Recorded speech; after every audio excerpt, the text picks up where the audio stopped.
இந்த 26ஆம் தேதி ஏப்ரல் மாதம் காலை வேளையிலும் இந்த வீடியோ நிகழ்ச்சி மூலமாக உங்களை காண முடிய தேவன் கொடுத்த கிருபைக்காக தேவனை நன்றியோடு ஸ்தோத்திரிக்கிறேன். இந்த நாளிலும் நாம் முழு ஊரடங்கில் காணப்படுகிறோம். இந்த நாளிலிருந்து 29ஆம் தேதி வரை இந்த ஊரடங்கு இன்னும் முழு வீச்சில் காணப்படுகிறது. எந்த ஊரடங்கு இருந்தாலும் எந்த காரியங்கள் இருந்தாலும் நாம் எப்படியாவது தேவனுடைய நாமத்தை மகிமைப்படுத்த, ஸ்தோத்திரிக்க, துதிக்க, ஆராதிக்க தேவன் நமக்கு கொடுத்த கிருபைக்காக நம்முடைய தேவாதி தேவனுக்கு, கர்த்தாருக்கு நன்றிகளின், துதிகளின், ஸ்தோத்திரங்களை மேலெடுக்கிறேன். இந்த காலங்களிலும் நாம் கர்த்தரை ஆராதிப்போமா? நாம் ஜெபிப்போம். எங்கள் பரலோக பிதாவையும் நன்றியோடு ஸ்தோத்திரிக்கிறோம், துதிக்கிறோம். இந்த அருமையான நாளில் இந்த காலை வேளையிலும் உங்களுடைய சமூகத்தில் நாங்கள் கூடி உங்களுடைய முகத்தை நோக்கி ஏறெடுத்து ஆராதிக்க நீ தந்த இந்த கிருபைக்காக ஸ்தோத்திரம்.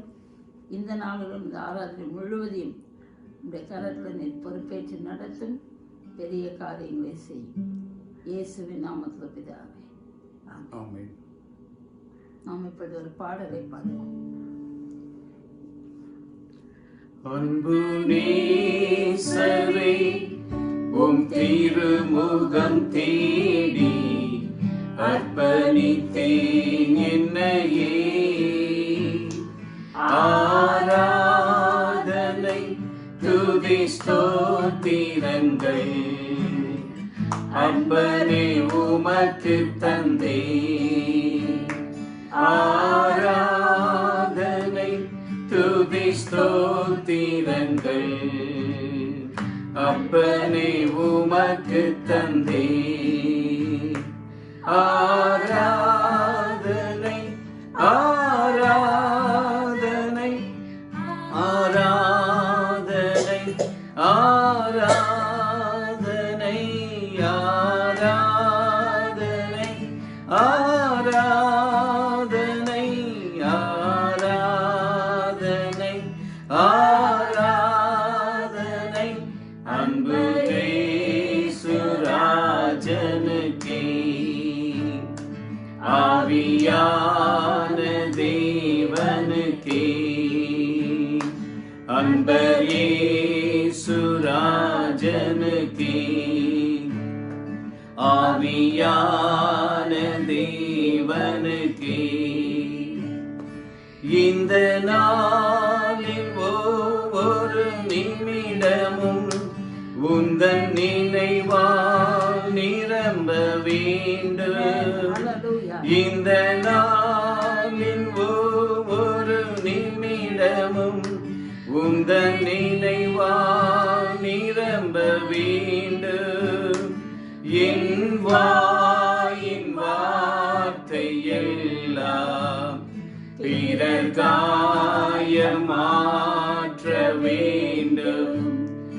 என் வாயின் வார்த்தை எல்லாம் பிறர் காயமாற்ற வேண்டும். ஆராதனை, ஆராதனை, ஆராதனை, ஆராதனை, ஆராதனை, ஆராதனை, ஆராதனை, ஆராதனை அன்பர் இயேசுராஜனுக்கே. ஆவியான தேவனுக்கே, அன்பர் இயேசுராஜனுக்கே. ஆவியான தேவனுக்கே, உந்தன் ஏக்கம் விருப்பமெல்லாம் என் இதய துடிப்பாக மாற்று. உந்தன் ஏக்கம் விருப்பமெல்லாம் என் இதய துடிப்பாக மாற்று. என் ஜீவ நாட்களெல்லாம் ஜெப வீரன் என்று எழுது. என் ஜீவனாட்களெல்லாம் ஜெப வீரன் என்று எழுது. ஆராதனை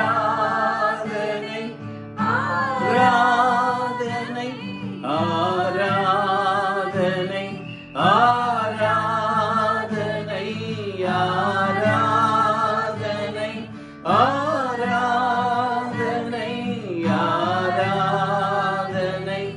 ஆராதனை அன்பரேசுராஜனுக்கே. ஆவியான தேவனுக்கே அன்பரேசுராஜனுக்கே. ஆவியான தேவனுக்கே சுவிசேஷ பாரம் ஒன்றே என் சுமையாக மாற வேண்டும். சுவிசேஷ பாரம் ஒன்றே என் சுமையாக மாற வேண்டும். என் தேச எல்லை எங்கும் உம் நாமம் சொல்ல வேண்டும். என் தேச எல்லை எங்கும் உம் நாமம் சொல்ல வேண்டும். ஆராதனை ஆராதனை ஆராதனை ஆராதனை ஆராதனை ஆராதனை ஆராதனை ஆராதனை அன்பரேசுராஜனுக்கே. ஆவியான தேவனுக்கே அன்பரேசுராஜனுக்கே. ஆவியான தேவனுக்கே உமக்குகந்த தூய பலியாய் இந்த உடலை ஒப்பு கொடுத்தேன். உமக்குகந்த தூய பலியாய் இந்த உடலை ஒப்பு கொடுத்தேன். ஆட்கொண்டு என்னை நடத்தும் அபிஷேகத்தாலே நிரப்பும். ஆட்கொண்டு என்னை நிரப்பும் அபிஷேகத்தாலே நிரப்பும். ஆட்கொண்டு என்னை நடத்தும் அபிஷேகத்தாலே நிரப்பும். ஆராதனை ஆராதனை ஆராதனை ஆராதனை ஆராதனை ஆராதனை ஆராதனை ஆராதனை அன்பரேசுராஜனுக்கே. ஆவியான தேவனுக்கே அன்பரேசுராஜனுக்கே. ஆவியான தேவனுக்கே. இந்த காலங்களிலும் நாம் எல்லாரும் கர்த்தரை ஆராதிப்போம். எல்லாரும் கர்த்தரை ஆராதிப்போம். நாம் எல்லாரும் வாயை திறந்து கர்த்தரை முகத்தை நோக்கி பார்த்து நன்றி சொல்லுவோம். நன்றி சொல்லுவோம். உம்மை துதிக்கிறோம் ஆண்டவரே, உம்மை ஸ்தோத்திரிக்கிறோம் ஆண்டவரே. உம்முடைய நாமத்தை நாங்கள் மகிமைப்படுத்துகிறோம். இந்த நாளிலும் நீர் எங்களுக்கு கொடுத்த நல்ல சுகத்துக்காக, நல்ல பலத்துக்காக, நல்ல ஆரோக்கியத்துக்காக, எங்களுடைய இருதயத்தின் ஆழத்திலிருந்து கர்த்தாவே உமக்கு நன்றிகளை ஏறெடுக்கிறோம் ஆண்டவரே. உமக்கு ஸ்தோத்திரங்களை ஏறெடுக்கிறோம் ஆண்டவரே. ஆண்டவரே, இந்த உலகத்துல எப்படிப்பட்டதான ஒரு கொடிதான காலத்துல நாங்கள் வாழ்ந்து கொண்டு இருக்கிறோம். ஆண்டவரே, இந்த கொடிதான காலத்தில் கூட ஆண்டவரே எங்களை நீர் பாதுகாத்து வழிநடத்தி வருகிற உம்முடைய அன்புக்காக, உம்முடைய கிருபைக்காக, உம்முடைய இரக்கத்துக்காக ஹல்லேலூயா, ஹல்லேலூயா. எங்களுடைய உள்ளத்தின் ஆழத்திலிருந்து உமக்கு நன்றிகளை எடுக்கிறோம். எல்லா தீங்குக்கும் தீமைக்கும் எங்களை விலக்கி காத்து உங்களுடைய செட்டைகளின் மறைவிலே எங்களை ஆண்டவரே மறைவிலே எங்களை நீர் மறைத்து எங்களை பாதுகாத்து வழிநடத்தி வருகிறீரே, அதற்காக உமக்கு நன்றி. நீர் எங்களுக்கு கொடுத்திருக்க நல்ல சுகத்துக்காக நன்றி, நல்ல பலத்துக்காக நன்றி, நல்ல ஆரோக்கியத்துக்காக உமக்கு நன்றி ஆண்டவரே. ஹல்லேலூயா, ஹல்லேலூயா, ஹல்லேலூயா. ஓரபா சமலரபா, ஊரிக்கா மலரபா சமலரபா, ஓரபா சமலரபா. ஆண்டவரே உமக்கு நன்றி ஆண்டவரே, உமக்கு நன்றி ஆண்டவரே. இந்த நிகழ்ச்சியை பார்த்து கொண்டு கூட பிள்ளைகள் அனைவரும் ஆண்டவரே இந்த பரிசுத்தாவியோட அபிஷேகத்தினால நிரப்பும் ஆண்டவரே, இந்த பரிசுத்தாவியோட அபிஷேகத்தினால நிரப்பும். உச்சம் தலை முதல் உள்ள கால் வரை ஆண்டவரே இந்த பரிசுத்தாவியோட அபிஷேகம் இறங்கட்டும், இந்த வல்லமை இறங்கட்டும், இந்த வல்லமை இறங்கட்டும். இந்த பிள்ளைகள் ஒவ்வொருத்தர் மீதும் இந்த வல்லமை இறங்கட்டும் ஆண்டவரே. இந்த வல்லமையினால நிரப்பி இந்த மகிமையினால முடிசூட்டி இந்த வாரம் முழுவதையும் கூட கர்த்தாவே இந்த பிள்ளைகள் பலத்த ரத்த கோட்டைக்குள்ளாய் நீர் மூடிக்கொள்ளும்படியே ஜெபிக்கிறேன், மூடிக்கொள்ளும்படியே ஜெபிக்கிறேன், மூடிக்கொள்ளும்படியே ஜெபிக்கிறேன். ரத்த கோட்டைக்குள்ளே நான் நுழைந்து விட்டேன், இனி எதுவும் நானேகாது, எந்த தீங்கும் தீண்டாது, இனி எதுவும் அணுகாது, எந்த தீங்கும் தீண்டாது. ரத்த கோட்டைக்குள்ளே நான் நுழைந்து விட்டேன், இனி எதுவும் அணுகாது, எந்த தீங்கும் தீண்டாது, இனி எதுவும் அணுகாது, எந்த தீங்கும் தீண்டாது. நேசரின் ரத்தம் என் மேலே நெருங்காது சாத்தான், நேசரின் ரத்தம் என் மேலே நெருங்காது சாத்தான். பாசமாய் சிலுவையில் பலியானார், பாவத்தை வென்று விட்டார். பாசமாய் சிலுவையில் பலியானார், பாவத்தை வென்று விட்டார். ரத்த கோட்டைக்குள்ளே நான் நுழைந்து விட்டேன், இனி எதுவும் அணுகாது, எந்த தீங்கும் தீண்டாது, இனி எதுவும் அணுகாது, எந்த தீங்கும் தீண்டாது.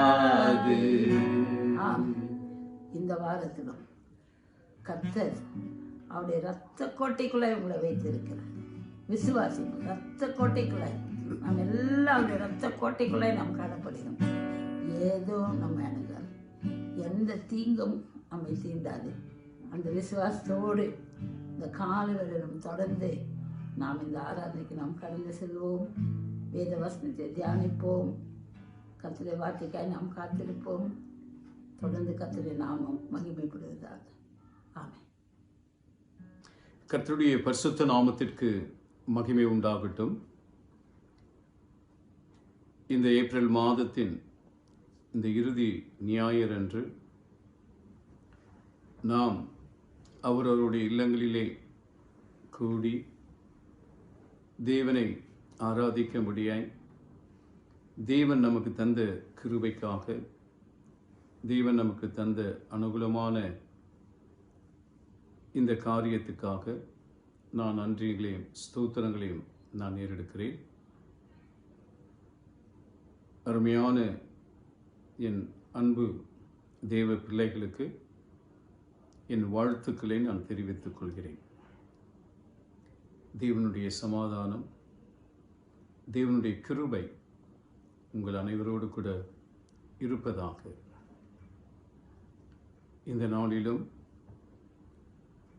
நாம் தியானிக்கும்படியாய் தெரிந்து கொண்ட வேத வசனமானது யோவேல் தீர்க்கதரிசி எழுதின புத்தகம் 2ஆம் அதிகாரம் 1ஆம் வசனம். யோவேல் தீர்க்கதரிசி எழுதின புத்தகம் 2ஆம் அதிகாரம் 1ஆம் வசனம். இந்த லாக்டவுன் பீரியடில் நாம் அவருடைய இல்லங்களிலே நாம் இருக்கிறோம். தேவன் இப்படிப்பட்ட ஒரு சூழ்நிலைக்குள்ளாய் நம்மை இந்த நாட்களிலே வைத்திருக்கிறார். இந்த நாட்களிலே அதிகமாய் நாம் தேவ சமூகத்தில், தேவனுடைய பாதத்தில், அவருக்கு முன்பாக நம்முடைய இருதயத்தை நேராக்கி நாம் அவரை தியானித்து கொண்டு இருக்கும்படியான ஒரு சூழ்நிலையை நமக்கு ஏற்படுத்தி கொடுத்திருக்கிறார். ஸோ இந்த நாட்களை கண்டு நாம் பயப்படக்கூடாது. இந்த நாட்களை கண்டு நாம் கலங்கக்கூடாது. இந்த நாட்களிலே தேவனுடைய சந்தோஷத்துக்குள்ளாய் தேவன் நமக்கு தந்திருக்கிற அந்த ரட்சிப்பின் சமாதானத்துக்குள்ளாய் நாம் இருக்கிறோம். நீங்களும் அவ்விதமாய் இருப்பீர்கள் என்று நான் விசுவாசிக்கிறேன். இந்த சூழ்நிலையில் இருக்கும் பொழுது தேவன் என்னை எவ்விதமாய் சந்தித்தார்,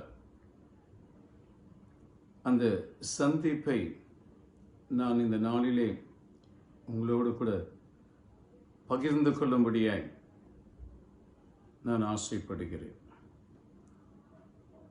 ஏனென்றால் இந்த சூழ்நிலையானது என்னை தேவன் சந்தித்த அந்த நாளுக்குள்ளாய் திரும்பி பார்க்க வைத்திருக்கிறது. அதற்கு ஆதாரமாக தான் இந்த வேத வசனத்தை நான் உங்களுக்கு முன்பாக நான் வைக்கிறேன். இந்த வேத வசனத்தில் நாம் பார்க்கிறோம், சீயோனிலே எக்காலம் ஊதுங்கள், என் பரிசுத்த பர்வதத்திலே எச்சரிப்பின் சத்தமிடுங்கள், தேசத்தின் குடிகள் எல்லாம் தத்தளிக்க கடவர்கள், ஏனெனில் கர்த்தருடைய நாள் வருகிறது, அது சமீபமாய் இருக்கிறது. கர்த்தருடைய நாள் வருகிறது, அது சமீபமாய் இருக்கிறது. நான் ஒரு கிறிஸ்தவ குடும்பத்திலே பிறந்து ஒரு கிறிஸ்தவ முறைப்படி நான் வளர்க்கப்பட்டேன். சிறு வயது முதற்கொண்டே தேவனுடைய ஆலயத்துக்கு ஒழுங்காக ஒவ்வொரு வாரமும் என் தாயோடு கூட நான் செல்வேன். ஒவ்வொரு வாரமும் ஆராதனையில் நான் சிறு பிள்ளையாக இருக்கும் பொழுது ஓய்வு நாள் பாடசாலைக்கு, சண்டேஸ் கிளாஸ்க்கு நான் செல்வேன்.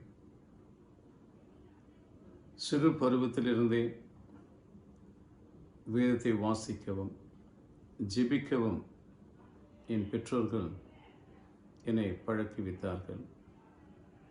சிறு வயது முதற்கொண்டே நான் ஜெபிப்பதிலும் வேதத்தை வாசிப்பதிலும் தேவனுடைய ஆலயத்துக்கு செல்வதிலும் தேவனுடைய ஆலயத்தில் எல்லா காரியங்களிலும் ஈடுபாடு உள்ளவனாக நான் வளர்க்கப்பட்டேன். என்னுடைய வாலிப பருவத்தை கடந்து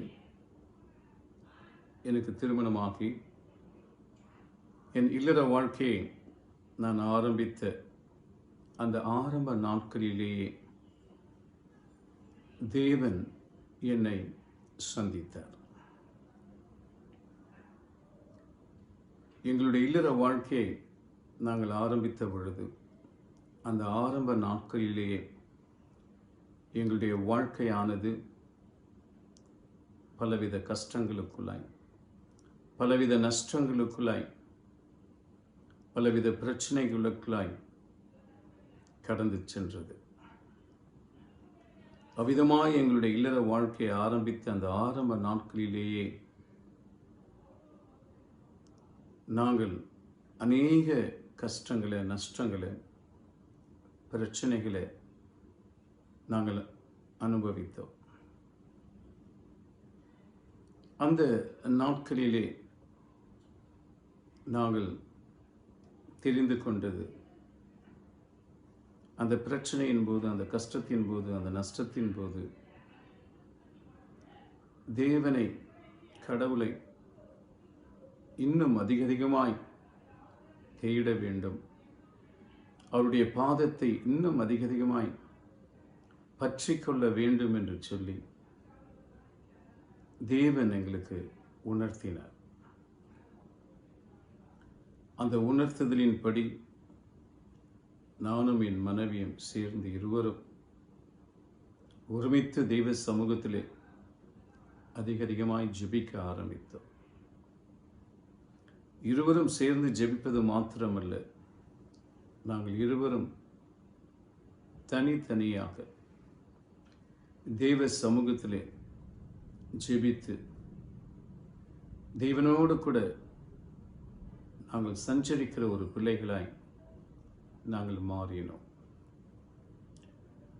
அப்படிப்பட்ட ஒரு சூழ்நிலையை தேவன் எங்களுக்கு அந்த பிரச்சனையின் போது, கஷ்டத்தின் போது, நஷ்டத்தின் போது எங்களுக்கு தந்தருளினார். நாங்கள் ஒவ்வொரு செவ்வாய்க்கிழமை தோறும் மாலையில் நாங்கள் உபவாசித்து நாங்கள் ஜெபிப்போம். ஒவ்வொரு வாரமும் வெள்ளிக்கிழமை காலை நேரத்தில் நாங்கள் உபவாசித்து நாங்கள் ஜெபிப்போம். இவ்விதமாய் நாங்கள் எங்களுடைய இல்லற வாழ்க்கையில் உபவாசித்து ஜெபிப்பதற்கு நாங்கள் கற்றுக்கொண்டோம். உபவாசித்து ஜெபிப்பதற்கு எங்களை ஆயத்தப்படுத்தி கொண்டோம். அந்த வழக்கத்தை எங்களுடைய இல்லற வாழ்க்கையிலே நாங்கள் ஏற்படுத்தி கொண்டோம். நாங்கள் ஜெபிக்க ஜெபிக்க கஷ்டங்களும் பலவித நஷ்டங்களும் பிரச்சனைகளும் அதிகமானதை தவிர அது குறையவில்லை. அப்பொழுது ஒரு செவ்வாய்க்கிழமை அன்று என்னுடைய அறைக்கதவை நான் சாற்றிக்கொண்டு தெய்வ சமூகத்தில் மிகவும் வேதனையோடு கூட, அழுது கண்ணீரோடு கூட நான் ஜெபிக்க ஆரம்பித்தேன். ஆண்டவரை பார்த்து நான் கேட்டேன், நாங்கள் எங்களுடைய திருமண வாழ்க்கையை நாங்கள் ஆரம்பித்து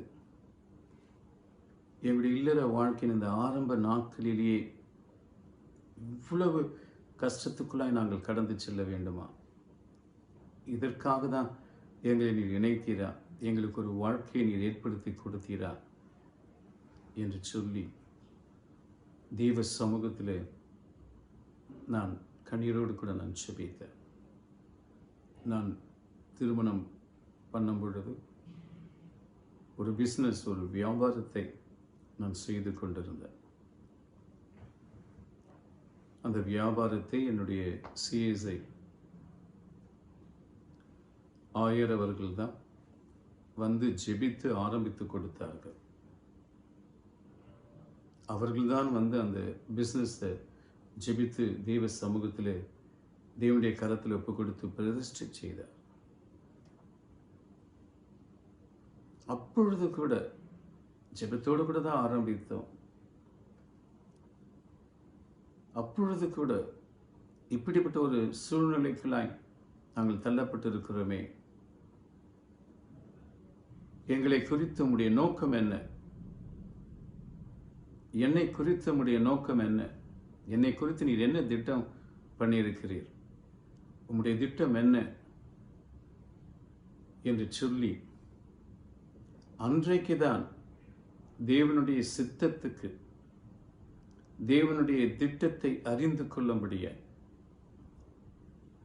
தேவனுடைய நோக்கத்தை அறிந்து கொள்ளும்படியாய் என்னை நான் ஒப்பு கொடுத்து, என்னை நான் அர்ப்பணித்து நான் ஜெபிக்க ஆரம்பித்தேன். நான் ஜெபிக்க ஜெபிக்க ஜெபிக்க தேவ ஆவியினால் நிரப்பப்பட்டு தேவனுடைய ஆவிக்குள்ளாய் ஆன என்னுடைய அறை முழுவதும் தேவனுடைய ஒளியானது பிரகாசித்தது. என்னை சுற்றிலும் தேவனுடைய ஒளியானது சூழ்ந்தது. அந்த ஒளியை என்னால் பார்க்க முடியல. அந்த ஒளியை என்னால் பார்க்க முடியல. என் 2 கண்களையும் திறந்து என்னால் பார்க்க முடியல. அவ்வளவு பிரகாசமாயிருந்தது, அவ்வளவு பிரகாசமாயிருந்தது.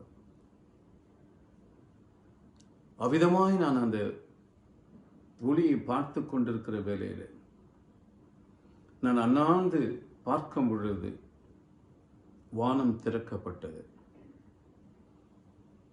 வானம் திறக்கப்பட்ட பொழுது வானத்திலிருந்து ஒரு சிலுவை இறங்கி வந்து கொண்டிருந்தது. அப்படிப்பட்ட ஒரு அற்புதமான ஒரு காட்சியை அந்த நேரத்தில் நான் தரிசித்தேன். அந்த காட்சியை தேவன் எனக்கு தந்தருளினார். அந்த சிலுவை இறங்கி வந்து கொண்டிருந்த பொழுது அந்த சிலுவையிலே எழுதப்பட்டிருந்தது, குறுக்கும் நெடுக்குமாக எழுதப்பட்டிருந்தது. அந்த சிலுவையில் குறுக்கும் நெடுக்குமாக எழுதப்பட்டிருந்ததை நான் பார்க்க வேண்டும் என்று சொல்லி, என்ன எழுதப்பட்டிருக்கிறது என்று பார்க்கும்படியாய் நான் ஆவலோடு கூட என் கண்களை திறந்து அதை வாசிக்க பார்க்கிறேன். என்னால் வாசிக்க முடியல.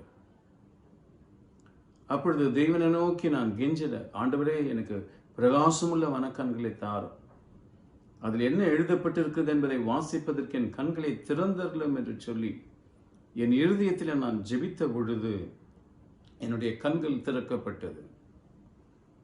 அந்த சிலுவையில் எழுதப்பட்ட வார்த்தைகளை நான் வாசிக்க ஆரம்பித்தேன். அந்த சிலுவையில் என்ன எழுதப்பட்டிருந்தது என்றால், கடவுளுடைய வருகை மிகவும் சமீபமாய் இருக்கிறது. கடவுளுடைய வருகை மிகவும் சமீபமாய் இருக்கிறது. குறுக்கும் நெடுக்குமாக அந்த வார்த்தை எழுதப்பட்டிருந்தது. அந்த வார்த்தையை நான் வாசித்துக் கொண்டிருந்த பொழுதே வானத்திலிருந்து ஒரு சத்தத்தை நான் கேட்க ஆரம்பித்தேன். அந்த சத்தம் என்னை பார்த்து சொன்னது, மகனே, நான் உன்னை எனக்காக தெரிந்து கொண்டேன். என் மகிமையின் சுவிசேஷத்தை புறஜாதிகளுக்கு அறிவிக்கும்படியாய் நான் உன்னை முன்குறித்திருக்கிறேன். ஆகையால் என் மகிமையின் சுவிசேஷத்தை நீ எங்கும் அறிவிப்பாயாக என்று சொல்லி தேவன் என்னோடு கூட அந்த வார்த்தைகளினால் பேசினார். இந்த அற்புதமான காட்சியை நான் பார்த்து கொண்டிருக்கிற வரையிலே வானத்திலிருந்து ஒரு ஆண் பொம்மை, ஒரு பெண் பொம்மை கீழே விழுகிறதை நான் பார்த்தேன். அந்த அற்புதமான தரிசனத்தை நான் கண்ட பிறகு என்னை விட்டு அந்த பிரகாசமான ஒளி அகன்று போனது, என்னை விட்டு விலகி போனது.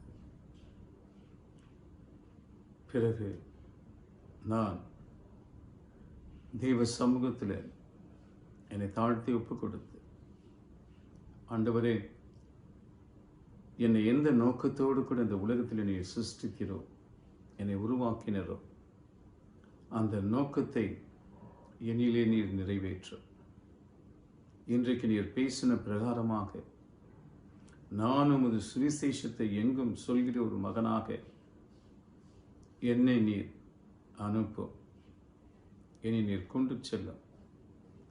உம்முடைய வார்த்தைக்கு, உம்முடைய சத்தத்துக்கு என்னை நான் அர்ப்பணிக்கிறேன் என்று சொல்லி என்னை அந்த நாளிலே தேவனுடைய கரத்தில் அவருடைய சுவிசேஷத்தின் வேலையை செய்யும்படியாய் என்னை நான் ஒப்புக் கொடுத்தேன். அந்த நாளிலிருந்து நாங்கள் இன்னும் அதிகமாக ஜெபிக்க ஆரம்பித்தோம். இந்த காட்சி, இந்த தரிசனத்தை என் மனைவியோடு கூட நான் பகிர்ந்து கொண்டேன்.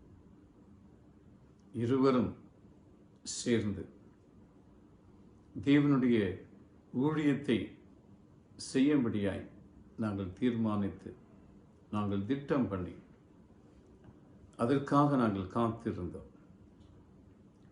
1982 வருடம் ஜூலை மாதம் 15ஆம் தேதி எங்களுக்கு திருமணம் நடைபெற்றது. பிறகு 1982 வருடம் அக்டோபர் மாதம் இந்த தரிசனத்தை நான் கண்டேன். ஆனால் எந்த நாளில் கண்டேன் என்பதை என்னால் இப்பொழுது அந்த நாளை குறித்து திட்டமாய் என்னால் சொல்ல முடியல. ஆனால் அக்டோபர் மாதத்தில் நான் ஒரு செவ்வாய்க்கிழமை அன்று நான் கண்டேன். நான் அதை குறித்து வைக்கல. பிறகு ஒரு நாள் ஒரு தெய்வ ஊழியர் அவருடைய மனைவியோடு கூட எங்களுடைய வீட்டுக்கு வந்து எங்களை சந்தித்தார். நாங்கள் ஆண்டவரோடு கூட நாங்கள் நெருங்கி இருக்கிறோம். அவரோடு கூட அதிகமாய் நாங்கள் நேரத்தை அவரோடு கூட நாங்கள் செலவிடுகிறோம் என்பதை அவர் அறிந்து எங்களை ஒரு நாள் சந்திக்கும்படியாய் வந்தார். அப்பொழுது அவர் எங்களோடு கூட பேசிக்கொண்டிருந்தார். நாங்களும் அவரோடு கூட பேசிக்கொண்டிருந்தோம். அப்பொழுது நான் இந்த தரிசனத்தை குறித்து நான் அவரிடத்தில் நான் பகிர்ந்து கொண்டேன். அப்பொழுது அந்த ஊழியர் என்னிடத்தில் சொன்னார், ஆண்டவர் அவருடைய ஊழியத்தை செய்யும்படியாய் உங்களை தெரிந்து கொண்டிருக்கிறார். ஆகையால் நீங்கள் இந்த நாளிலிருந்து அவருடைய ஊழியத்தை செய்வதற்கு நீங்கள் ஜெபம் பண்ணுங்க. பிறகு தேவனுடைய ரட்சிப்பை பெற்றுக்கொள்ளும்படியான ஒரு வழியை அவர் எங்களுக்கு போதித்தார். நீங்கள் இப்பொழுது கேட்கலாம், நீ பிறப்பிலே ஒரு கிறிஸ்தவன், வளர்ந்ததோ ஒரு கிறிஸ்தவ குடும்பத்தில், ஆனால் தேவனுடைய ரட்சிப்பை பெற்றுக்கொள்ள வேண்டும் என்று நீ சொல்கிறாயே என்று சொல்லி கேட்கலாம். அன்பு சகோதரனே, சகோதரியே, அருமையான தெய்வ பிள்ளைகளே, தெய்வ ஜனமே, நாம் பிறப்பிலே நாம் கிறிஸ்தவர்களாக இருக்கிறோம். நாம் பிறப்பிலே கிறிஸ்தவர்களாக இருக்கிறோம். நாம் கிறிஸ்தவர்கள், அவ்வளவுதான். ஆனால் வேதம் சொல்கிறது, கிறிஸ்தவர்களாய் இருக்கட்டும், கிறிஸ்தவர்கள் அல்லாதவர்களாய் இருக்கட்டும், யாராய் இருந்தாலும் தேவனுடைய ரட்சிப்பை பெற்ற ஒரு பிள்ளைகளாய் இந்த உலகத்தில் கிறிஸ்து இயேசுவுக்குள், கிறிஸ்து இயேசுவுக்கென்று வாழ வேண்டும் என்று சொல்லி அவர் எங்களுக்கு போதித்தார். அப்பொழுது ரட்சிப்பின் வழியை அவர் காண்பித்தார். நீங்கள் இப்பொழுது மனம் திரும்பிட்டீங்க. உங்களுடைய மனம் பிதாவின் பக்கமும் அவருடைய ஒரே குமாரனாகிய இயேசு கிறிஸ்துவின் பக்கமும் திரும்பிருச்சு. நீங்கள் அவரை விசுவாசிக்கிறீங்க. ஆனால் நீங்கள் ஒரு காரியத்தை செய்ய வேண்டும் என்று சொல்லி எங்களோடு கூட பேசினார். அப்பொழுது நான் கேட்டேன், என்ன காரியத்தை செய்ய வேண்டும் என்று சொல்லி. அப்பொழுது அவர் சொன்னார், நீங்கள் ஞான ஸ்நானம் பெற வேண்டும் என்று சொல்லி. அப்பொழுது நான் கேட்டேன், எதற்கு நான் ஞான ஸ்நானம் எடுக்க வேண்டும்? நான் தான் பிறப்பிலே ஒரு கிறிஸ்தவனாய் இருக்கிறேனே, நான் எதற்கு ஞானஸ்நானம் எடுக்க வேண்டும் என்று சொல்லி. அப்பொழுது அவர் எனக்கு சொன்னார், இயேசு கிறிஸ்து ஞானஸ்நானம் பெற்றார் 30வது வயதில். ஆனால் அவர் ஞானஸ்நானம் எடுக்க வேண்டிய அவசியம் இல்லை. அவர் பிறப்பிலே பரிசுத்தர், அவர் வளர்ப்பிலே பரிசுத்தர். அப்படிப்பட்ட ஒரு பரிசுத்தம் உள்ளவர் ஞானஸ்நானம் எடுத்து நமக்கு வழியை காட்டினார். அவர் ஞானஸ்நானம் எடுக்கும் பொழுது வானத்திலிருந்து ஒரு சத்தம் உண்டாச்சு. என்ன சத்தம் உண்டாச்சு? தேவன் உண்மையில் பிரியமாயிருக்கிறார் என்று சொல்லி, நீ என்னுடைய நேச குமாரன் என்று சொல்லி சத்தம் உண்டாச்சு. அந்த ஞானஸ்நானம் எடுத்த பிறகுதான் அந்த சத்தம் அவருக்கு உண்டாச்சு. நான் உன்னிடத்தில் பிரியமாயிருக்கிறேன், நீ என்னுடைய நேச குமாரன் என்று சொல்லி தேவன் அந்த நாளிலே இயேசு கிறிஸ்துவை பரிசுத்த ஆவியினால் முத்தரித்தார். அதுபோல நீயும் மூழ்கி ஞானஸ்நானம் எடுக்க வேண்டும். நீங்க இப்பொழுது இயேசுவை விசுவாசிக்கிறீங்க. உங்களுடைய பாவங்களுக்காகவும் உங்களுடைய அக்கிரமங்களுக்காகவும் உங்களுடைய மீறுதலுக்காகவும் அவர் கல்வாரி சிலுவையில் அவர் அடிக்கப்பட்டு அவர் தன்னுடைய இரத்தத்தை சிந்தி தன்னுடைய ஜீவனை தந்து அவர் உங்களுக்கு பாவ மன்னிப்பை ஏற்படுத்தி வைத்திருக்கிறார். அந்த பாவ மன்னிப்பை நீங்கள் பெற்றுக்கொள்ள வேண்டுமானால் நீங்கள் அவரை விசுவாசித்து ஞானஸ்நானம் பெற வேண்டும் என்று சொல்லி மார்க் எழுதின சுவிசேஷம் 16ஆம் அதிகாரத்தில் நாம் பார்க்கிறோம். விசுவாசம் உள்ளவனாக ஞானஸ்நானம் பெற்றவன் ரட்சிக்கப்படுவான், விசுவாசியாதவனோ ஆக்கணைக்குள்ளாக தீர்க்கப்படுவான் என்று சொல்லி. ஆகையால் நீங்கள் விசுவாசிக்கிறீங்க, நீங்கள் ஞானஸ்நானம் பெற வேண்டும் என்று சொல்லி உடனே நாங்கள் அந்த நேரத்திலே எங்களை ஞானஸ்நானத்துக்கு நாங்கள் ஒப்புக் கொடுத்தோம். நாங்களும் அந்த ஊழியர்களும் சேர்ந்து ஜெபித்தோம்.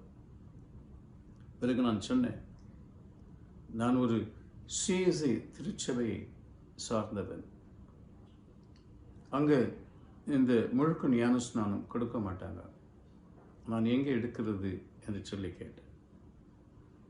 அப்பொழுது அவர் சொன்னார், நான் ஒரு திருச்சபைக்கு நான் சொல்கிறேன், அந்த திருச்சபை நீங்கள் வந்து பாருங்க,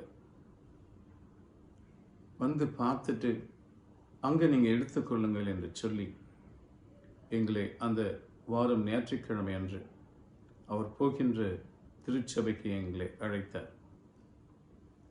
அந்த திருச்சபையானது பொசுவக்கம் ஐ ரோடில் இருந்தது, ஏசி திருச்சபை.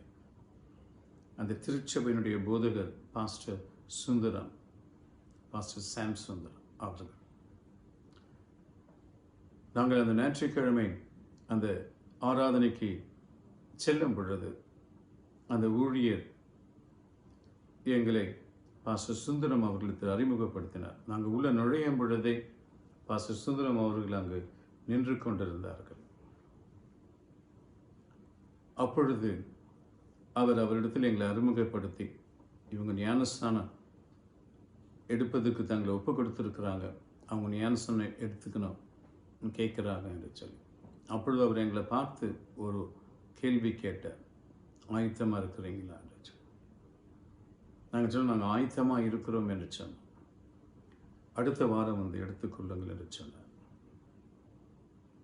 அந்த திருச்சபைக்கு நாங்கள் போகும் பொழுது என்னுடைய மனைவி ஒரு நாள் நாங்கள் ஞானஸ்நானத்துக்காக நாங்கள் ஜெபித்து கொண்டிருக்கிறோம், எங்கே ஞானஸ்நானம் எடுக்க வேண்டும் என்று சொல்லி தெய்வ சமூகத்தில். அப்பொழுது ஒரு நாள் என்னுடைய மனைவி ஒரு தரிசனத்தை அவங்க கண்டாங்க. ஒரு ஆலயத்துக்கு நாங்கள் இருவரும் போகிறோம்.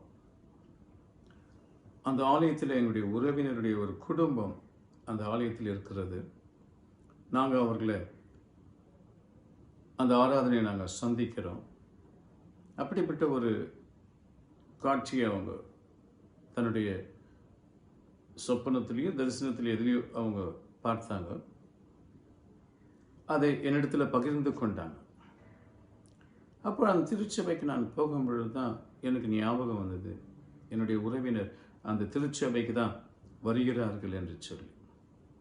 அப்படிதான் அவங்க எப்படி பார்த்தாங்களோ அந்த சர்ச் மாடல், அந்த இது அப்படியே இருந்தது. அவங்க என்னிடத்தில் பகிர்ந்து கொண்டாங்க, நான் எப்படி பார்த்தனோ அதே போல் இந்த சர்ச் இருக்கிறது என்று சொல்லி. பிறகு அந்த ஆராதனையை நாங்கள் கலந்து கொண்டோம். அந்த ஆராதனை எங்களுக்கு மிகவும் பிடித்தது. எங்கள் மனதுக்கு மிகவும் சமாதானத்தை, சந்தோஷத்தை கொடுத்தது. அதிலிருந்து அந்த திருச்சபைக்கு நாங்கள் செல்ல ஆரம்பித்தோம். 1982 வருடம் நவம்பர் மாதம் 14ஆம் தேதி நாங்கள் ஞானஸ்நானம் பெற்றோம். இருவரும் ஞானஸ்நானம் பெற்று அந்த திருச்சபைக்கு நாங்கள் சென்று கொண்டிருக்கும் பொழுது பிறகு அநேக முழு ஜெபங்களுக்கெல்லாம் நாங்கள் செல்வோம். அப்பொழுது நாங்கள் அந்த முழு ஜெபத்தில் எங்களுடைய சாட்சியை நாங்கள் பகிர்ந்து கொள்வோம். சாட்சியின் ஊழியத்தை நாங்கள் ஆரம்பித்தோம். அந்த சாட்சியின் ஊழியத்தை நாங்கள் செய்து கொண்டிருந்த பொழுது அநேகர் எங்களிடத்தில் வந்து எங்கள் வீட்டில் வந்து ஜெபியுங்கள் என்று சொல்லி கேட்பார்கள்.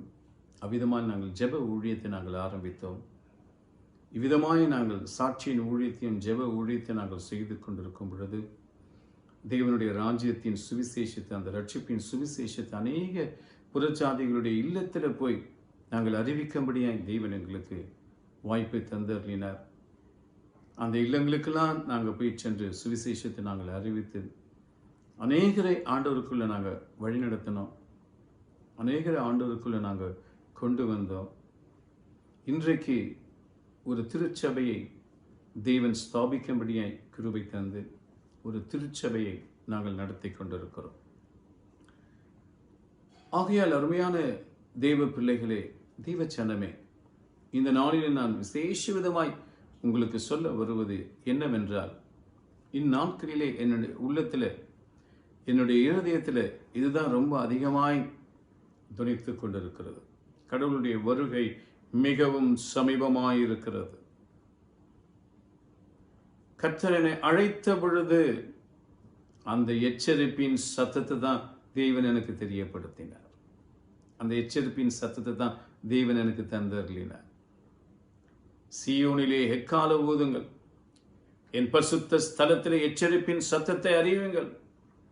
கர்த்தருடைய நாள் வருகிறது, அது சமீபமாய் இருக்கிறது என்று யோவேல் தீர்க்கதரிசியிலே சொல்லப்பட்ட அந்த வேத வாக்கியத்தின் பிரகாரமாய் தேவன் என்னை அந்த நாளிலே அந்த எச்சரிப்பின் சத்தத்தை தந்து என் தேவன் என்னை சந்தித்தார். ஹல்லேலூயா.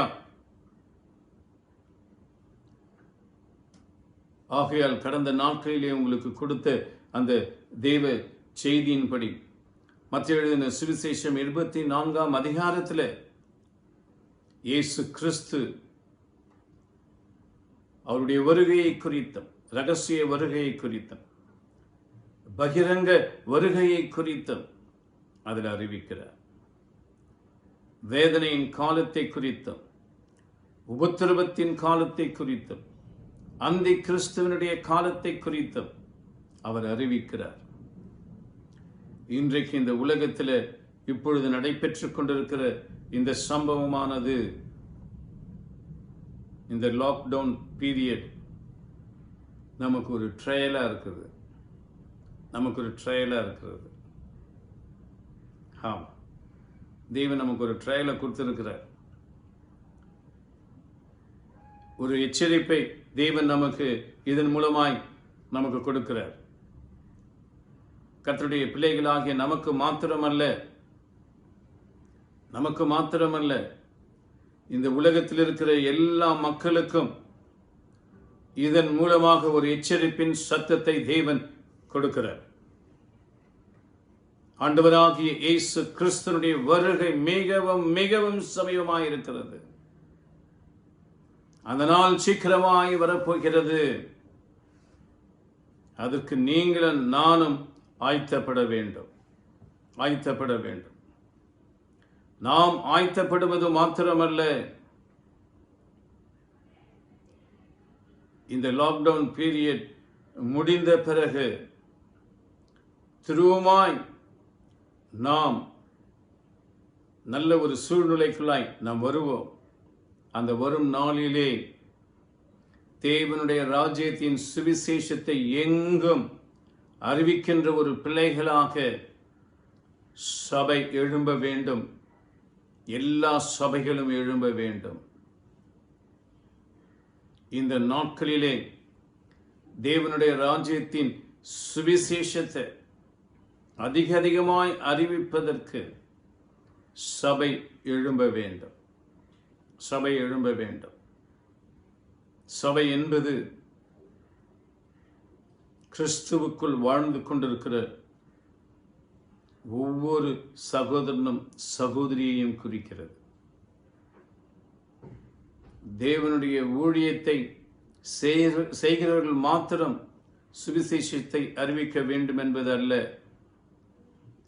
ஊழியர்கள் உங்களை கிறிஸ்து இயேசுவுக்குள்ளாய் வழிநடத்தி கிறிஸ்து இயேசுவுக்குள்ளாய் உங்களை ஆயத்தப்படுத்துகிறார்கள்.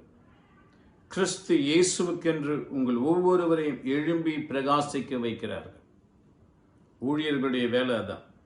உங்களை கிறிஸ்துவுக்குள் கொண்டு வந்து கிறிஸ்துவுக்குள் வாழும்படியான ஒரு போதனையை உபதேசத்தை உங்களுக்கு தந்து அவர்கள் உங்களை கிறிஸ்துவுக்குள் வளர்க்கிறாங்க. அவர்கள் உங்களை கிறிஸ்துவுக்குள் வளர்க்கும் பொழுது நீங்கள் வளர்ந்த பிறகு நீங்கள் தேவனுடைய ராஜ்யத்தின் சுவிசேஷத்தை எங்கும் அறிவிக்கிற ஒரு பிள்ளைகளாக நீங்கள் விளங்க வேண்டும். சபையில் இருக்கிற ஒவ்வொரு விசுவாச சகோதரனும் சகோதரியும் தேவனுடைய ராஜ்யத்தின் சுவிசேஷத்தை எங்கும் சொல்கிற ஒரு பிள்ளைகளாக விளங்க வேண்டும். நீங்கள் பெற்ற அந்த ரட்சிப்பின் சந்தோஷத்தை, நீங்கள் பெற்ற அந்த ரட்சிப்பின் சமாதானத்தை அநேகருக்கு நீங்கள் அறிவிக்க வேண்டும். ஏன்? ஆண்டவராகிய இயேசு கிறிஸ்து சீக்கிரமாய் வரப்போகிறார். அவர் வந்து சபையை, அவர் மனவாட்டியாகிய சபை அவர் எடுத்துக்கொள்ளப் போகிறார் பரலோகத்துக்கு. மனவாட்டியாகிய சபை பரலோகத்துக்கு எடுத்துக்கொள்ளப்பட்ட பிறகு உபத்திரவ காலமானது ஆரம்பிக்கப்படும். அந்த கிறிஸ்துவின் காலத்தில் முதலாவதாக அவன் சமாதானமாய் வந்து எல்லாருக்கும் நல்லதை செய்கிறதாய் தன்னை காண்பித்து பிறகு இந்த உலகத்துக்கு ஒரு பெரிதான ஒரு துன்பத்தை கொடுக்கிறவனாக அவன் மாறுவான். அந்த நாட்கள் மிகவும் சமயமாயிருக்கிறது. அந்த நாட்களுக்குள்ளாக சபை எடுக்கப்படும். மனவாட்டியாக சபை எடுக்கும் பொழுது நீயும் நானும் அந்த ரகசிய வருகையில் பங்கு பெறுகிறவர்களாய் இருக்க வேண்டும். பங்கு பெறுகிறவர்களாய் நாம் விளங்க வேண்டும். அதற்கு உன்னை நீ ஆயத்தப்படுத்திக் கொள்ள வேண்டும். என்னை நான் ஆயத்தப்படுத்திக் கொள்ள வேண்டும்.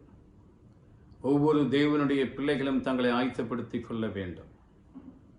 இதற்கு நீ செய்ய வேண்டியது, இந்த நாட்களிலே தேவன் உனக்கு கொடுத்திருக்கிற ஆவியில் நீ விழிப்பாய் இருக்க வேண்டும். விழிப்பாய் இருக்க வேண்டும்.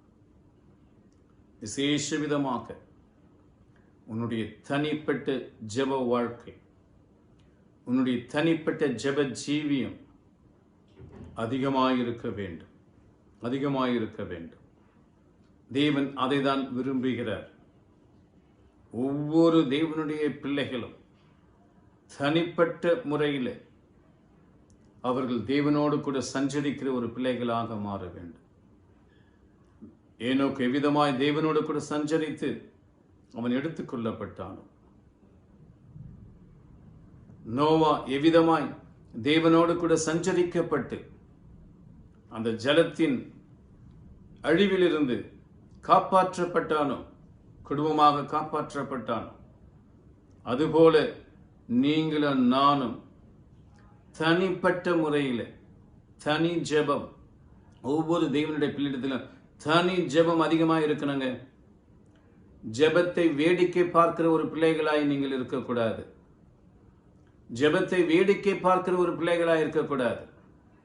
ஜெபத்தை வேடிக்கை பார்க்கிற ஒரு பிள்ளைகளாய் இல்லாமல் நீங்கள் ஒவ்வொருவரும் தனிப்பட்ட முறையில் தேவனுடைய சமூகத்தில் உங்களை ஒப்பு கொடுத்து, தேவனுடைய சமூகத்தில் உங்களை அர்ப்பணித்து, தேவனோடு கூட நீங்கள் பேசுகின்ற பிள்ளைகளாக, தேவனோடு கூட இடைப்படுகிற ஒரு பிள்ளைகளாக, தேவனுடைய உறவில் அதிகமாய் வளர்கின்ற ஒரு பிள்ளைகளாக, அவர் அண்டை இன்னும் அதிகமாய் நீங்கள் கிட்டி சேர வேண்டும் என்று சொல்லி தேவன் இந்த நாளிலே உங்களிடத்திலிருந்து எதிர்பார்க்கிறார்.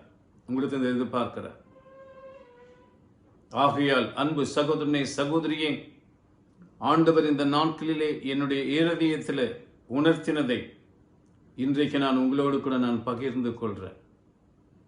கடந்த 2 வாரமாக என்னிடத்தில் தேவன் என்னுடைய இருதயத்தில் இதுதான் உணர்த்தி கொண்டிருக்கிறார். ஒவ்வொரு தேவ பிள்ளைகளும் தங்களுடைய தனிப்பட்ட வாழ்க்கையில் அவங்களுடைய ஜெப ஜீவியத்தை அதிகரித்து கொள்ள வேண்டும். தனிப்பட்ட ஜெப வாழ்க்கையில் அவர்கள் இன்னும் அதிகமாய் வளர வேண்டும் என்று சொல்லி தேவன் எதிர்பார்க்கிறார். அதுதான் இந்த நாட்களில் உன்னிடத்திலிருந்து என்னிடத்திலிருந்து தேவன் எதிர்பார்ப்பது. அதற்காக தான் தேவன் இந்த லாக்டவுனை கொடுத்திருக்கிறார். இது நமக்கு ஒரு பிராக்டிஸ், இது ஒரு பயிற்சியின் காலம். நம்முடைய இல்லங்களிலே அவரவர் ஒரு மூலையில் உட்கார்ந்து கொண்டு, அவங்க ஒரு மூலையில் உட்கார்ந்து கொண்டு, கணவன் ஒரு பக்கம், ஒரு மனைவி ஒரு பக்கம், பிள்ளைகள் ஒரு பக்கம் உட்கார்ந்து தெய்வ சமூகத்தில் ஜெபித்து வேத வசனத்தை நீங்கள் வாசித்து தியானித்து தேவனோடு கூட ஒரு உறவை நீங்கள் புதுப்பித்துக் கொள்ள வேண்டும். தேவனுடைய உறவில் உங்களை நீங்கள் உயிர்ப்பித்துக் கொள்ள வேண்டும். பரிசுத்த வேதாகமத்தை தேவன் உங்களுடைய கரத்தில் கொடுத்திருக்கிறார். இதை விட வேற என்ன புத்தகங்கள் வேணும் நமக்கு? இதை நாம் ஜெபத்தோடு கூட நாம் வாசிக்கும் பொழுது தேவன் நம்மோடு கூட பேசுகிறவராய் இருக்கிறார். தேவன் நம்மோடு கூட இடைப்படுகிறவராய் இருக்கிறார். ஆரம்ப நாட்களிலே நாங்கள் இதைதான் செய்தோம். நான் இதுதான் செய்தேன். தேவ சமூகத்தில், தேவனுடைய பாதத்தில் தனிப்பட்ட முறையில் ஜெப நேரம் நான் அதிகமாய் கடைபிடித்திருக்கிறேன். உபவாசத்தை தனிப்பட்ட முறையில் அதிகமாய் நான் கடைபிடித்திருக்கிறேன். இயேசு கிறிஸ்து எவ்விதமாய் வனாந்தரத்தில் போய் ஜெபித்தாரோ அவ்விதமாய் ஒரு மைதானத்தில் போய் உட்கார்ந்து தனிப்பட்ட முறையில் நான் ஜெபித்துக் கொண்டிருப்பேன். மெரினா கடற்கரையில் போய் தனிப்பட்ட முறையில் போய் நான் உட்கார்ந்து ஜெபித்துக் கொண்டிருந்திருக்கிறேன். என்னுடைய வீட்டின் அரைக்கதவை பூட்டி தனிமையை நான் ஜெபித்துக் கொண்டிருந்திருக்கிறேன். மணி கணக்கில் பல நாட்கள் உபவாசித்து நான் ஜெபித்துக் கொண்டிருந்திருக்கிறேன். அந்த தனிப்பட்ட ஜெபம்தான் என்னை இன்றைக்கு இந்த உலகத்தில் கிறிஸ்து இயேசுவுக்கென்று சாட்சியாக நிறுத்தியிருக்கிறது. அநேக புறஜாதிகளை கிறிஸ்து இயேசுவுக்குள் கொண்டு வரும்படியாய், அவர்களை கிறிஸ்து இயேசுவுக்குள் உருவாக்கும்படியாய் எனக்கு கிருபை தந்திருக்கிறது. இயேசு கிறிஸ்துவனிடத்தில் நாம் அதை கற்றுக்கொள்கிறோம்.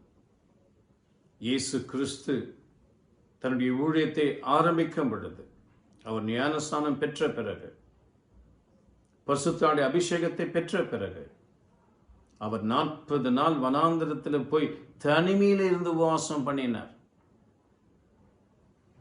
பிறகு சீஷர்களை தன் பக்கத்தில் அழைத்து, சீஷர்களை தன் பக்கம் கொண்டு வந்த பிறகு, சீஷர்களோடு கூட அவர் சுற்றி திரிந்து தேவனுடைய ராஜ்யத்தின் சுவிசேஷத்தை எங்கும் அறிவிக்கும் பொழுது ஒவ்வொரு நாளும் அதிகாலையிலே தனிமையில போய் அவர் ஜெபித்திருக்கிறார். தனிமையில போய் ஜெபித்திருக்கிறார். அவர் மரிப்பதற்கு முன்னதாக கூட, சிலுவையில் அறையப்படுவதற்கு முன்னதாக கூட, அவர் கெத்செமனே தோட்டத்தில் ஒலிவ மலையின் அடிவாரத்தில் போய் அவர் தம்முடைய நெருங்கின 3 சீஷர்களை மாத்திரம் அழைத்து கொண்டு போய் அந்த 3 சீஷர்களை ஒரு பக்கத்தில் உட்கார வைத்து விட்டு இவர் தூரத்தில் போய் அவர் முழங்கால் படியிட்டு அவர் ஜெபித்துக் கொண்டிருந்தார்.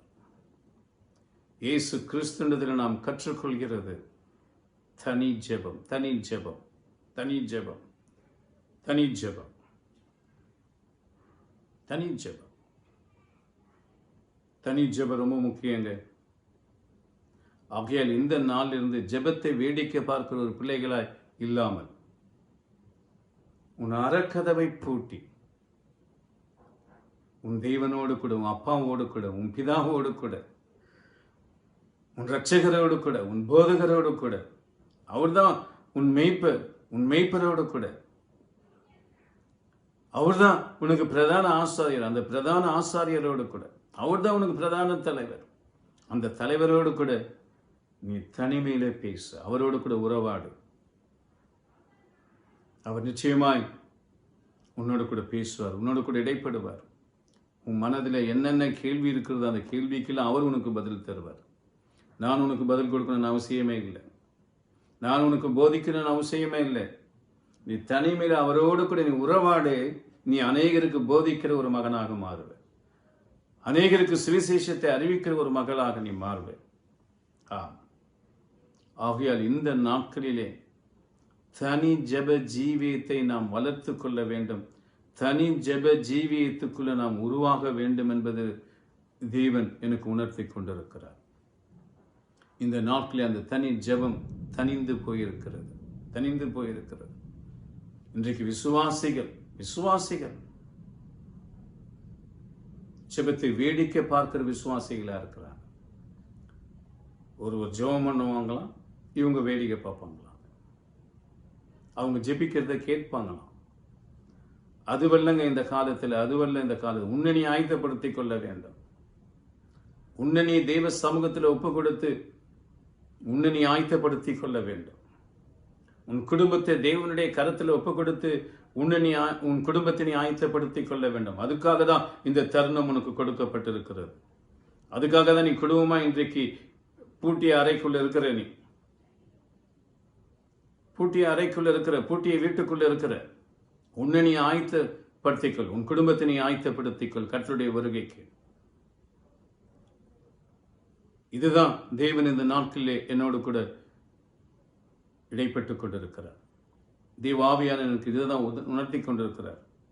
ஆகையால் இந்த நாட்களில் என்னுடைய தனி ஜெபத்தை தான் நான் அதிகப்படுத்தி கொண்டிருக்கிறேன்.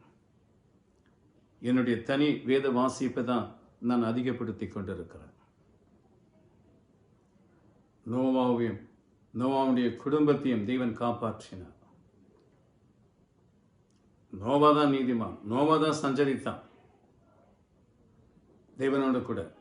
அவருடைய மனைவி பிள்ளைகள் இல்லை, ஆனால் அவன் தேவனோடு கூட சஞ்சரித்த அந்த நாட்கள், அவனுடைய தேவ நீதி அவனுடைய குடும்பத்தை ரட்சித்தது. ஆகையால் குடும்ப தலைவனே உன்னுடைய ஜெபம் நேரம் அதிகமாக வேண்டும். உன்னுடைய வேத வாசிப்பின் நேரம் அதிகமாக வேண்டும். தேவனோடு கூட சஞ்சரிக்கிற நேரம் அதிகமாக வேண்டும். உனக்காகவும் உன் மனைவி பிள்ளைகளுக்காகவும் அதிகமாய் ஜெபிக்கிற ஒரு நேரத்தை தேவன் இந்த நாட்களிலே உனக்கு தந்திருக்கிறார். இப்போ எந்த ஒரு வேலையும் இல்லை, எந்த வேலையும் இல்லை. உனக்கு கொடுக்கப்பட்ட வேலை உனக்காகவும் உன் குடும்பத்துக்காகவும் ஜெபிக்கிற வேலை தான் தேவன் உனக்கு கொடுத்திருக்கிறார். இந்த வேலையை நீ செய், கர்த்தருடைய வருகையில் நீ காணப்படுவ, உன் குடும்பம் காணப்படும். இந்த வேலையை நீ செய், நீயும் உன் குடும்பமும் கர்த்தருடைய வருகையில காணப்படும். தேவனுடைய ராஜ்யத்தில் நீயும் உன் குடும்பமும் காணப்படும். இதுதான் தேவன் எனக்கு அதிகமாக இந்த நாட்களில் உணர்த்தி கொண்டிருக்கிறார். அதற்கு என்னை நான் அர்ப்பணித்து அதற்கு என்னை நான் பயிற்சிவித்துக் கொண்டிருக்கிறேன். அதே போல என் சபை மக்களாகிய, என் சபை பிள்ளைகளாகிய உங்களையும் நான் அன்போடு கூட தாழ்மையோடு கூட கேட்டுக்கொள்கிறேன். நீங்கள் ஒவ்வொருவரும் உங்களுடைய தனிப்பட்ட ஜெப வாழ்க்கையை புதுப்பித்துக் கொள்ளுங்கள், உயிர்ப்பித்துக் கொள்ளுங்கள். அந்த ஜெப வாழ்க்கையானது உனக்கும் உன் குடும்பத்துக்கும் ஒரு பெரிய ஆசீர்வாதத்தை கொடுக்கும்.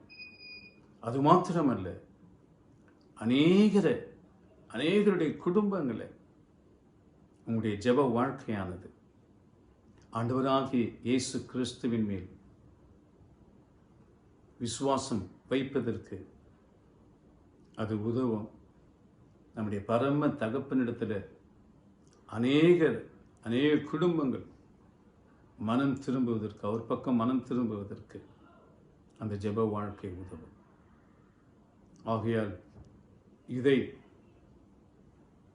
உங்களுக்கு முன்பாக தெரியப்படுத்திக் கொள்கிறேன். அதுக்கு ஆதாரமாக ஒரு வசனத்தை நான் வாசிக்க விரும்புகிறேன். மத்தேயு எழுதின சுவிசேஷம் 6ஆம் அதிகாரம் 5ஆம் வசனத்திலிருந்து 8ஆம் வசனம் வரைக்கும் நான் வாசிக்கிறேன். கவனமாய் கேளு. மத்தேயு எழுதின சுவிசேஷம் 6ஆம் அதிகாரம் வசனம் 5 முதல் 8 வரைக்கும் வாசிக்கிறேன். கவனமாய் கேளுங்க. அன்றியும் நீ ஜெபம் பண்ணும்போது மாயக்காரரை போல் இருக்க வேண்டாம்.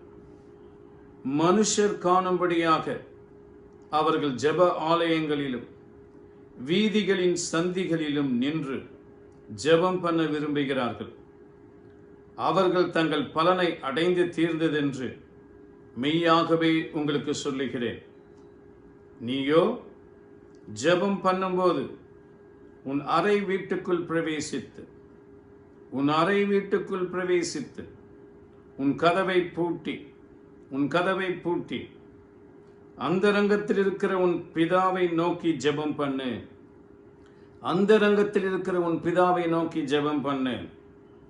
அப்பொழுது அந்தரங்கத்தில் பார்க்கிற உன் பிதா வெளியரங்கமாய் உனக்கு பலன் அளிப்பார்.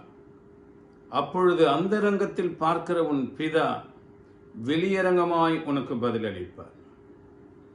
அன்றியும் நீங்கள் ஜெபம் பண்ணும்போது அந்நாணிகளைப் போல வீண் வார்த்தைகளை அலப்பாதேயுங்கள்.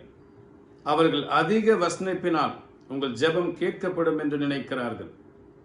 அவர்களைப் போல நீங்கள் செய்யாதிருங்கள். உங்கள் பிதாவை நோக்கி நீங்கள் வேண்டிக் கொள்கிறதற்கு முன்னமே தங்களுக்கு இன்னது தேவை என்று அவர் அறிந்திருக்கிறார். ஆமீன்.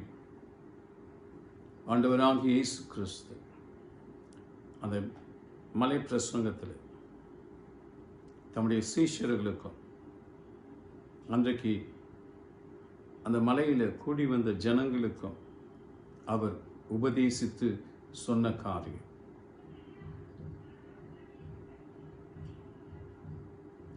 அரைக்கதவை பூட்டி அந்த ரங்கத்தில் இருக்கிற பிதாவினிடத்தில் நீ ஜெபம் பண்ண வேண்டும் என்று சொல்லி, நீ மறைந்திருந்து நீ ஜெபிக்கும் பொழுது தேவன் வெளியரங்கமாய் பலன் அளிப்பார். நீ மறைந்திருந்து ஜெபிக்கும் பொழுது வெளியரங்கமாய் பலன் அளிப்பார். நாம் ஜெபிக்கிறது மற்றவங்களுக்கு தெரியக்கூடாதுங்க. மற்றவங்க பார்க்கிற பிரகாரமாய் நாம் ஜெபிக்கக்கூடாது. மற்றவங்க பார்க்கணும்னு சொல்லி நம்ம ஜெபிக்கக்கூடாது.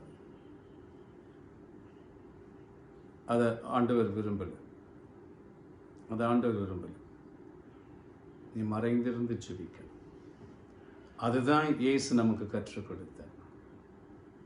வனாந்திரத்தில் போய் தனியாக தன்னுடைய குடும்பத்தெல்லாம் விட்டு, தன்னுடைய தகப்பன் தாய் பிள்ளைகளெல்லாம் விட்டு வனாந்திரத்தில் தம்முடைய சீஷர்களை, பிறகு அவர் சீஷர்களோடு கூட வாழ ஆரம்பித்தார். சபை தம்முடைய சீஷர்களெல்லாம் விட்டு அவர் தனியாக போய் ஜெபம் பண்ணார். அவர் மரிப்பதற்கு முன்னதாக கூட 3 சீஷர்களை தன்னோட கூட கூட்டணும் போறார் திச்சமன தோட்டத்துக்கு, அந்த ஊழியமை நடைபாரத்துக்கு. சீஷர்களை தூரமாக நிறுத்திட்டு அவர் தனிமையில் போய் அவர் பரம பிதாவை நோக்கி ஜெபம் பண்ணார். Follow Jesus. இயேசுவை பின்பற்றுங்க. இயேசு அதிகமாய் தனித்திருந்து அவர் ஜெபம் பண்ணார். அதுதான் நமக்கு கற்றுக் கொடுக்கிறார். ஸோ அதை நம்ம கற்றுக்கொள்ளணும். அவரிடத்துல நம்ம கற்றுக்கொள்றோம். அவரை மாத்திரம் நம்ம பார்ப்போங்க, அவரை நம்ம பின்பற்றுவாங்க. அவர் நமக்கு எதை நமக்கு மாதிரியாக வைத்து போனாரோ அதை நம்ம பின்பற்றுவோம். அவர் நமக்கு மாதிரியாக வைத்தது நாம் பின்பற்றும் பொழுது நிச்சயமாக இயேசு எவ்விதமாய் பிதாவின் மகிமையை கண்டாரோ, பிதாவின் மகிமையை வெளிப்படுத்தினார், அதுபோல நாமும் பிதாவினுடைய மகிமையை நாம் காண்போம். பிதாவின் மகிமையை நம்ம அநேகருக்கு நாம் வெளிப்படுத்தும். ஆகையால் இந்த நாட்களிலே தனி ஜெப ஜீவியத்தை நமக்கு தேவன் அதிகரிக்கும்படியாய் எச்சரிக்கிறார். இந்த எச்சரிப்பின் சத்தத்தை நம்முடைய சபைக்கு நான் இதை அறிவிக்கிறேன். இதை உங்களுடைய எச்சரிப்பின் சத்தமாய் ஏற்றுக்கொண்டு இதற்கு உங்களை ஒப்பு கொடுத்து நீங்கள் அர்ப்பணித்து நீங்கள் ஒவ்வொருவரும் தனிப்பட்ட முறையில் உங்களுடைய ஜெப வாழ்க்கையை புதுப்பித்துக் கொள்ளுங்கள், அதிகரித்துக் கொள்ளுங்கள். கர்த்தர் தாமே உங்களை ஆசீர்வதிப்பாராக. தலைவணங்கி நாம் ஜெபிப்போம். ஜெபத்தை கேட்க எங்கள் தேவா, ஜெபத்தின் வாஞ்சை தந்தருள, ஜெபத்திலே தரித்திருந்து ஜெபத்தின் மேன்மை காண செய்ய, ஜெபமே ஜீவ, ஜெபம் ஜெய, ஜீவியத்திற்கு இதுவே சட்ட, ஜெபமே ஜீவ, ஜெபம் ஜெய, ஜீவியத்திற்கு இதுவே சட்ட. வாக்கு தத்தத்தை பற்றிக் கொண்டு நோக்கத்தை எல்லாம் நேர்மையாக்கி கேட்கும்படி கிருபை செய்ய, ஜெபமே ஜீவ, ஜெபம் ஜெய, ஜீவியத்திற்கு இதுவே சட்ட, ஜெபமே ஜீவ, ஜெபம் ஜெய, ஜீவியத்திற்கு இதுவே சட்ட. எங்கள் பரலோக பிதாவே, உம்மை நன்றியோடு ஸ்தோத்திரிக்கிறோம், உம்மை நன்றியோடு துதிக்கிறோம் அப்பா. இந்த நாளிலும் எங்களுடைய சபை பிள்ளைகளுக்கு நீர் தந்த உம்முடைய வார்த்தைகளுக்காக நான் உமக்கு நன்றிகளையும் ஸ்தோத்திரங்களையும் நான் எடுக்கிறேன். தேவரீர் இந்த நாட்களிலே உம்முடைய பிள்ளைகளாகி எங்களுக்கு நீர் தந்த இந்த வெளிச்சத்துக்காக நான் உமக்கு நன்றிகளையும் ஸ்தோத்திரங்களையும் எடுக்கிறேன். எங்களுடைய சபை பிள்ளைகள் ஒவ்வொருவரும் தங்களுடைய தனிப்பட்ட வாழ்க்கையில் அவர்கள் தங்களுடைய ஜெப வாழ்க்கையை புதுப்பித்துக் கொள்ளத்தக்கதாய், அதிகரித்துக் கொள்ளத்தக்கதாய், அதன் மூலமாக தங்களை உயிர்ப்பித்துக் கொள்ளத்தக்கதாய் அவர்கள் மீது உமது ஜெப ஆவியை நீர் ஊற்றியர்கள். விண்ணப்பத்தின் ஆவியை அவர்கள் மீது நீர் ஊற்றியர்கள்.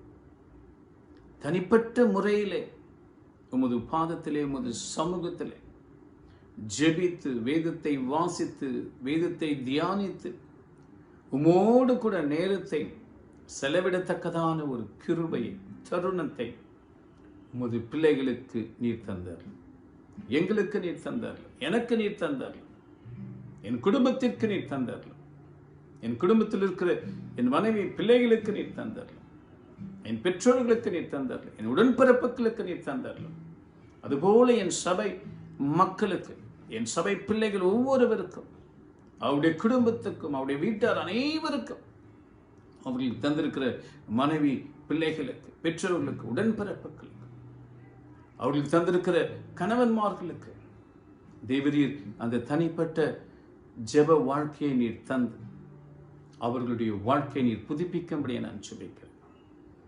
இன்னும் அதிகமாய் உமது பாதத்திலே, உமது சமூகத்திலே கூடி வந்து உம்முடைய அன்பின் முகத்தை நோக்கி பார்க்கத்தக்கதாய், உமது இரக்கம் நிறைந்த முகத்தை பார்க்கத்தக்கதாய், உம்மை தரிசிக்கத்தக்கதாய், உமோடு கூட உறவு கொள்ளத்தக்கதாய், உமோடு கூட சஞ்சரிக்கத்தக்கதாய் அவர்கள் நேரத்தை செலவிட நீர் அவர்களுக்கு நீர் இந்த நாட்களில் நீர் தந்திருக்கிறீர்.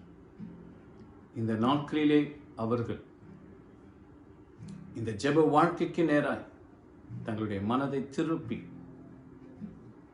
அவர்கள் ஒவ்வொருவரும் தங்களுடைய இல்லத்தில் இந்த லாக்டவுன் பீரியட்ல அதிகமாய் முது பாதத்தில் சமூகத்தில் நேரத்தை செலவிடுகிற ஒரு பிள்ளைகளாய் அவர்களை நீர் மாற்றும், அவர்களை அவிதமாய் நீர் உருவாக்கும். அதுக்குரிய விசேஷித்த கிருபையை நீர் தந்தர்லி அவர்களை நீர் நடத்தும். ஏனோக்கை போல, நோவாவை போல, இயேசு கிறிஸ்துவை போல அவர்களை நீர் மாற்ற வேண்டும் என்று சொல்லி நான் ஜெபிக்கிறேன். எங்கள் ஒவ்வொருவரையும் மாற்ற வேண்டும் என்று சொல்லி நான் ஜெபிக்கிறேன். என்னை மாற்ற வேண்டும் என்று சொல்லி நான் ஜெபிக்கிறேன். உமது பிள்ளைகள் ஒவ்வொருவரையும் மாற்ற வேண்டும் என்று நான் சொல்லி ஜெபிக்கிறேன். அவ்விதமாய் இந்த ஜெபத்தை இந்த நாளில் நான் ஏறெடுக்கிறேன். இயேசுவின் நாமத்தில் பிதாவே, ஆமென். என் ஆத்துமாவே கர்த்தரை ஸ்தோத்திரி, என் முழு உள்ளமே அவருடைய பரிசுத்த நாமத்தை ஸ்தோத்திரி. என் ஆத்துமாவே கர்த்தரை ஸ்தோத்திரி, கர்த்தர் செய்த சகல உபகாரங்களையும் மறவாதே. சேனைகளின் கர்த்தர் நம்மோடு கூட இருக்கிறார். யாக்கோப்பின் தேவன் நமக்கு உயர்ந்த அடைக்கலமாயிருக்கிறார். வானத்தையும் பூமியை உண்டாக்கின கர்த்தர் சீயோனிலிருந்து நம்மை ஆசீர்வதித்தார். தொடர்ந்து நம்மை ஆசீர்வதித்து காத்துக் கொள்வாராக. தமது முகத்தை நம் ஒவ்வொருவர் மீதும் பிரகாசிக்க பண்ணி கிருபையும் சமாதானத்தையும் சுகத்தையும் நன்மைகளையும் நிறைவாய் தந்து நம்மை நடத்துவாராக. ஆமென். ஆமென். God bless you and God be with you. கர்த்தர் உங்களை ஆசீர்வதிப்பாராக, உங்களை பாதுகாப்பாராக, உங்களுடைய ஜெப வாழ்க்கை இன்னும் அதிகமாய் அதிகரிப்பாராக.